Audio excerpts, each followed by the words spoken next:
Com meus melhores cumprimentos a todos aqueles que me dão este gosto de comparecer às nossas reuniões semanais das nossas claves notariais e registrais, que tem o apoio da Academia Paranaense de Direito Notarial e Registral e da ANOREG do Estado do Paraná. Eu apresento os meus cumprimentos e agradecimentos à presidente da ANOREG Paranaense, a professora Mariana Pozenato Martins, bem como a coordenadora acadêmica da mesma entidade paranaense, a professora Mônica Dalla Vecchia.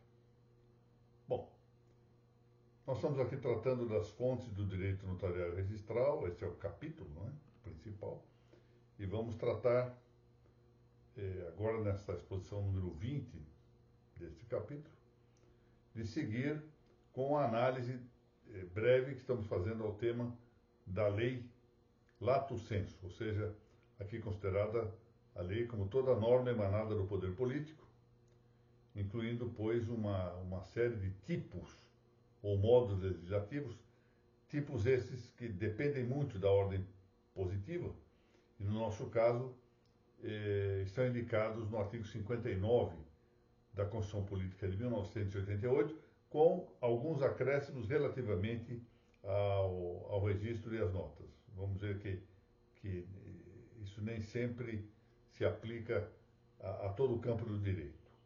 Bom, em primeiro lugar, entre essas leis em sentido estrito, e aqui deixando de lado o fato de que a Constituição é também uma lei, e nessa acepção ampla nós poderíamos considerar a Constituição também nessa lista de tipos ou modos legislativos, apenas não vamos considerá-la porque já tratamos em separado aqui nessa nossa série sobre esta espécie de lei, ou seja, a Constituição.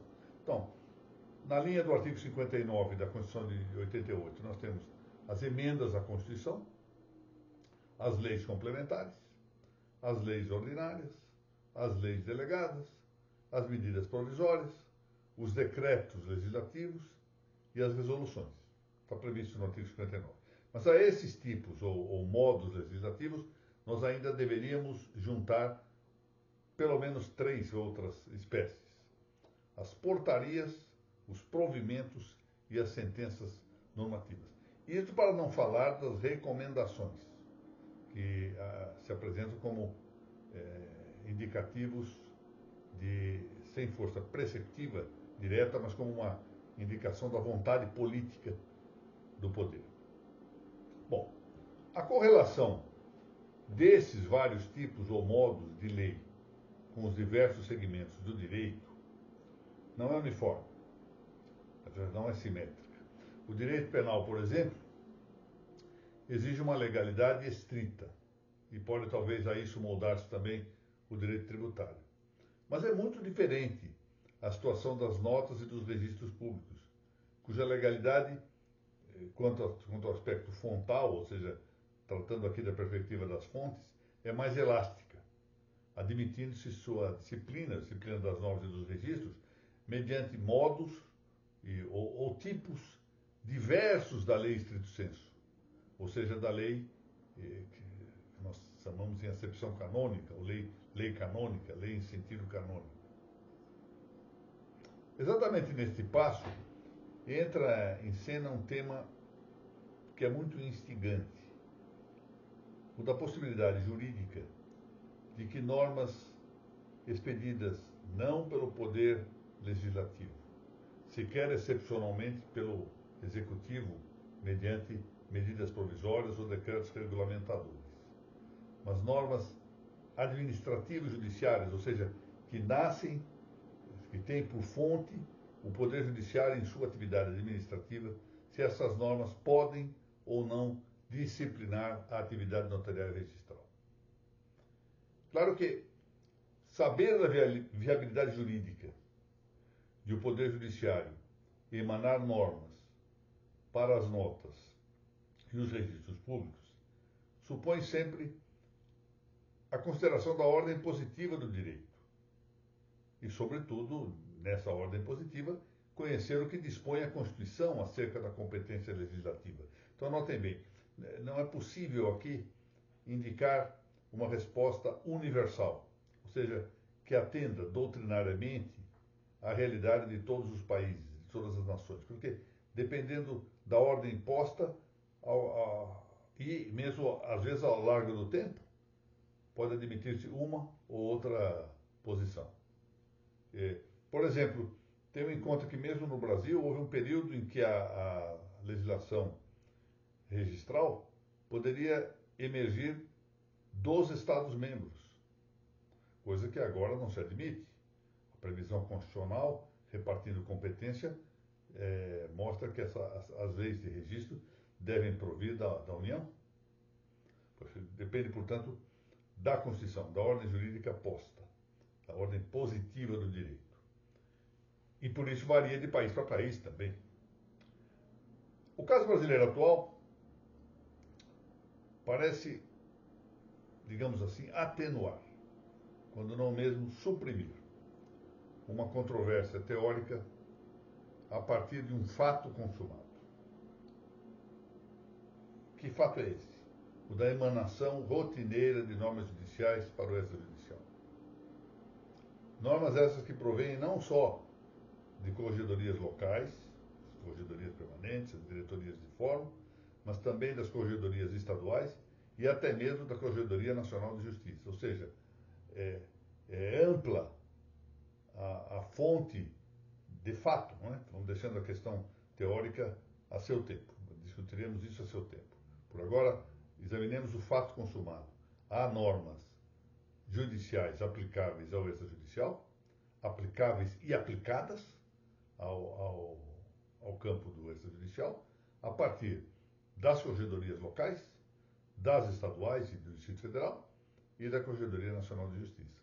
Portanto, o Poder Judiciário é fonte emanante de muitas normas para a atividade notarial e registral. Bom, mas é claro que, como toda questão jurídica, de vida jurídica, é possível uma discussão, uma disputa no plano teórico. E essa disputa, embora, como eu disse, bastante atenuada faticamente ou factualmente, e quando não mesmo suprimida pela realidade consumada, tem um contraste de fundamentos ou de argumentações. Uma primeira corrente afirma a potestade legislativa do judiciário. Essa corrente está calçada numa compreensão praeter litteram, ou seja, que vai além da letra do artigo 236 da Constituição Federal de 1988. É possível essa compreensão? Claro, além da letra, porque vai buscar um significado normativo a partir de um texto, no nosso caso um texto literal, daí que se fale em compreensão praeter litteram, ou seja, vai além da letra. E extensivamente também se trata de compreender, e esse ponto é muito importante de considerarmos, o que está disposto no parágrafo 2º do artigo 5º da Emenda Constitucional número 45, de 30 de dezembro de 2004. Foi a emenda que extinguiu os tribunais de alçada em todo o Brasil. E se vamos lá ao parágrafo 2º do artigo 5º desta emenda, vamos verificar que está dito ali que até que venha a entrar em vigor no Brasil o Estatuto da Magistratura, o Conselho Nacional de Justiça poderia, ou poderá, está em vigor isto, por meio de uma resolução, disciplinar não só o próprio funcionamento, mas também as atribuições do Corregedor Nacional de Justiça, que na emenda se fala em ministro corregedor.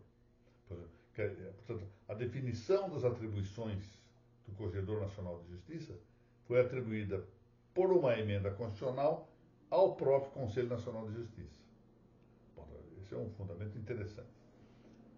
E há também, em contraste com esta posição, uma compreensão estrita da lista constitucional de competências legiferantes e também do texto desse referido parágrafo 2º do artigo 5º da Emenda Constitucional 45. Bom, vamos hoje só apontar a corrente ampliativa, que sustenta a possibilidade e o Poder Judiciário emanar normas para a atuação, a atividade dos notários registradores.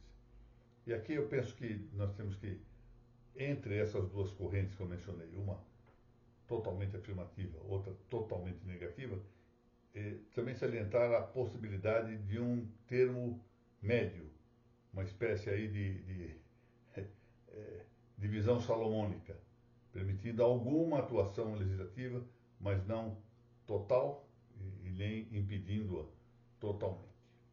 Bom, a tese ampliativa, essa tese mais ampla, trata de concluir a sua posição fundacional com apoio na parte derradeira do texto do parágrafo 1º do artigo 236 da Constituição Nacional. Nesse parágrafo 1º está dito que a lei, portanto a lei subconstitucional, a lei infraconstitucional, caberá regular as atividades e disciplinar não só a responsabilidade civil e criminal, responsabilidade penal dos notários e registradores, e também de seus prepostos, mas é o que interessa aqui, tratará essa mesma lei de definir a fiscalização dos atos notariais e registrais pelo Poder Judiciário. Ora, o que faz essa tese ampliativa é sustentar que a potestade legiferante, ou seja, o poder de legislar, o poder de editar normas, é íncita ao conceito de fiscalização. Isso é que deveria ser objeto de uma análise mais profunda dos que sustentam a possibilidade da disciplina normativa pelo Judiciário demonstrada, ou seja, que o conceito de fiscalização traz consigo a ideia ou poder de legislar.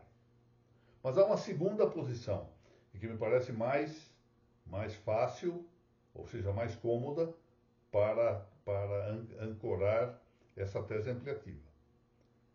Que, volto a dizer, dessa primeira posição se exigiria que demonstrasse doutrinariamente, ou quando não legislativamente, não há norma legislativa para isso, mas demonstrar ao menos doutrinariamente ou logicamente que a fiscalização sempre implicaria a potestade de legislar.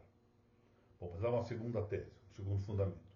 O segundo fundamento toma amparo, como eu disse, na norma do parágrafo 2º do artigo 5º da Emenda Constitucional 45, que enseja a possibilidade de o Conselho Nacional de Justiça atribuir ao Corregedor Nacional poderes legislativos. Isso terá que ser examinado, claro, do ponto de vista teórico.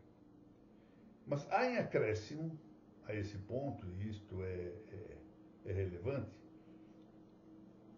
o surgimento de uma lei que emergiu para o fim de atender ao previsto no parágrafo 1º do artigo 236 da Constituição Nacional, que é a Lei 8.935, né, de novembro de 1994, chamada Lei dos Notários e Registradores, e que tem no item 14 de seu artigo 30 a previsão de que devam os notários e registradores, aí vem a expressão exata, observar as normas técnicas estabelecidas pelo juízo competente.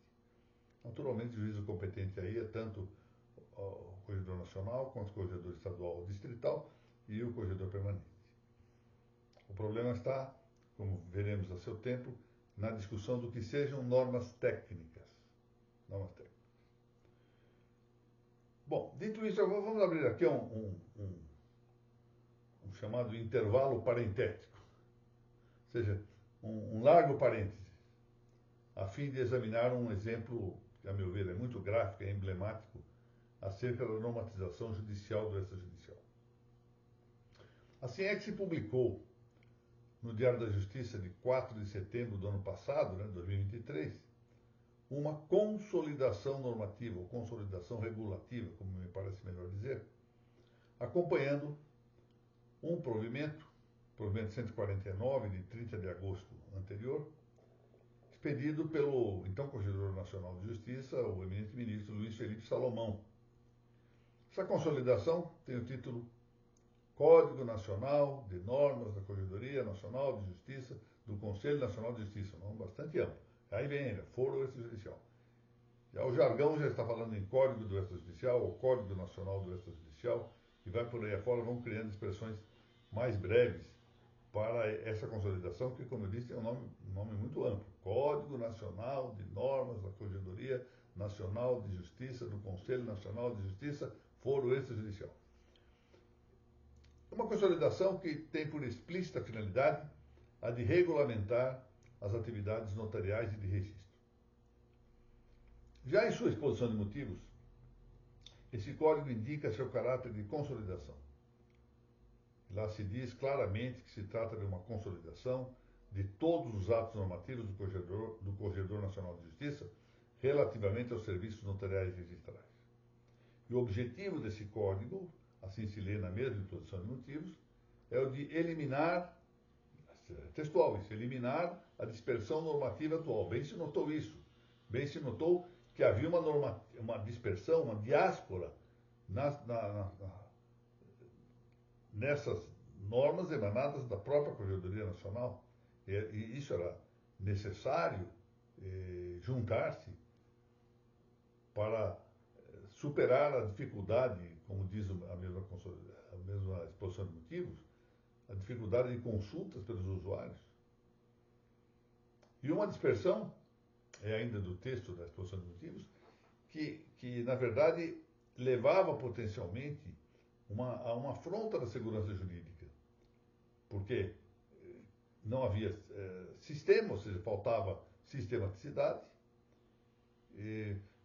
havia dificuldade muito grande em identificar as revogações implícitas, revogações tácitas de normas. Então isso sugeriu, e acho que em boa hora, a ideia de fazer uma consolidação. Apesar de todas as reservas que tenho teóricas quanto ao plano competencial, não posso menos do que aplaudir o fato de a Corregedoria Nacional ter tratado de fazer uma consolidação de seus provimentos. E, aliás, o Código hospedou, de início, o nosso Código Extrajudicial, somente os provimentos editados pelo Corregedor Nacional. Isso é textual na exposição de motivos. Depois é que, com o tempo, já logo começaram a surgir leis novas, então foram criadas, já não se pode dizer que seja uma consolidação pura, como nós vamos ver adiante. Houve algum caso, é verdade, de remissão a resoluções e a outras normas, muito raramente.